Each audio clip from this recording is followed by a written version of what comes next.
This is the first lecture of work power energy, and in this part we are basically going to learn the introduction of work power energy. तो सबसे पहले हम work पढ़ेंगे, फिर energy पढ़ेंगे, फिर power पढ़ेंगे. तो देखिए वर्क क्या होता है, इसको समझने के लिए आप एक एग्जांपल लीजिए. मान लीजिए ये ब्लॉक है जिसका मास है m, और ये सरफेस पे हमने क्या किया है, फोर्स लगाया है थीटा एंगल पे.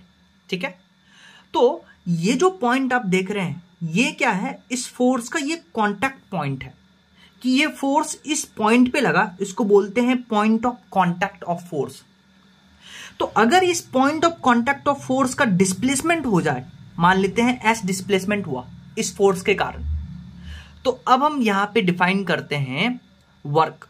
वर्क क्या होता है, वर्क होता है इस फोर्स का ये जो कंपोनेंट है एफ कॉस थीटा, यानी फोर्स का कंपोनेंट अलोंग डिस्प्लेसमेंट, या आप यू बोल दीजिए डिस्प्लेसमेंट का कंपोनेंट अलोंग फोर्स.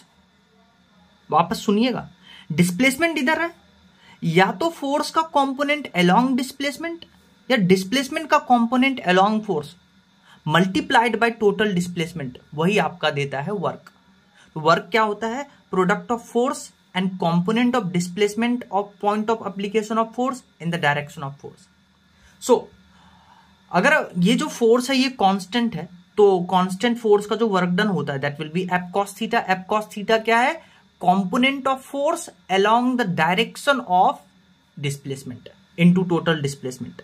तो ये देखिए, इसको एफ डॉट एस भी लिख सकते हैं, एफ एस कॉस थीटा.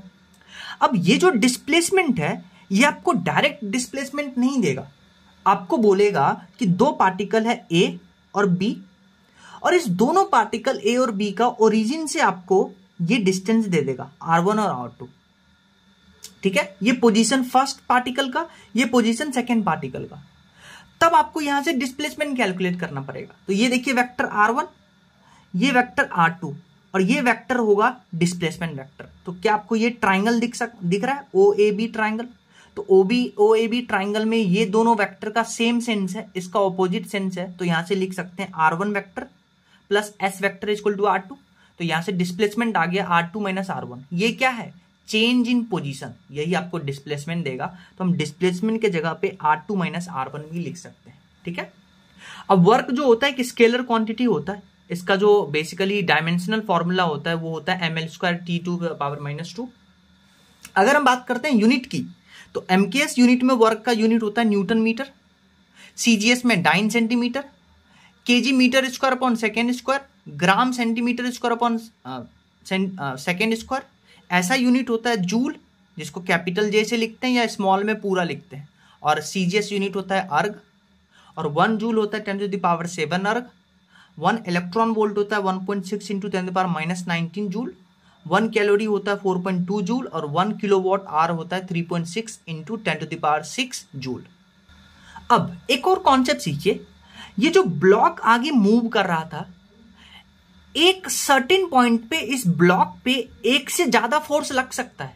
जैसे अभी इस ब्लॉक पे ये फोर्स लग रहा था, हो सकता है इस ब्लॉक पे पीछे फ्रिक्शन लगे, हो सकता है इस ब्लॉक पे, हो सकता है क्या इस ब्लॉक पे नीचे mg लगेगा, ऊपर नॉर्मल लगेगा, और भी फोर्स लग सकते हैं.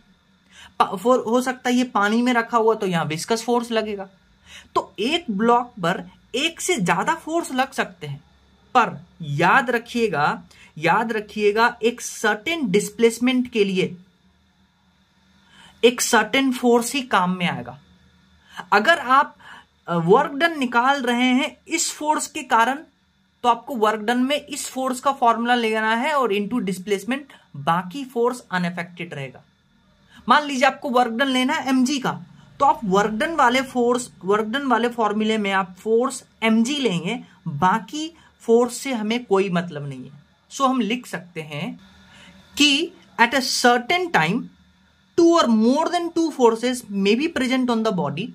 So for a certain displacement of body, each force do its separate work which is unaffected by other forces. फिर हमारे दो टाइप्स के वर्क होते हैं, एक पॉजिटिव वर्क. अगर फोर्स और डिस्प्लेसमेंट के बीच का एंगल थीटा जो है वो एक्यूट एंगल है, मतलब थीटा लेस देन 90 डिग्री है या greater than equal to 0 degree है, तब जो वर्क डन होगा तो आपको पता है cos थीटा एक्यूट, अगर थीटा एक्यूट है तो cos थीटा पॉजिटिव होता है, और अगर cos थीटा पॉजिटिव होता है तो आपको पता है वर्क डन होता है एफ cos थीटा, और अगर cos थीटा पॉजिटिव हुआ तो जो वर्क डन आएगा वो भी पॉजिटिव आएगा, और अगर वर्क डन पॉजिटिव आएगा तो याद रखिएगा काइनेटिक एनर्जी हमेशा बढ़ेगा। एक होता है नेगेटिव वर्क। नेगेटिव वर्क में क्या होता है, फोर्स और डिस्प्लेसमेंट के बीच का जो एंगल है वो ऑब्ट्यूज होता है, मतलब angle is greater than 90 degree but less than equal to 180 degree. So in this case, negative work done will be done because if angle is greater than 90 degree or less than 180 degree, then cos theta will be negative and hence work done will be negative, and in this condition kinetic energy will decrease. So you have to remember these two types of work, positive work and negative work, and what are its condition. Theta should be acute in positive work and theta should be obtuse in negative work.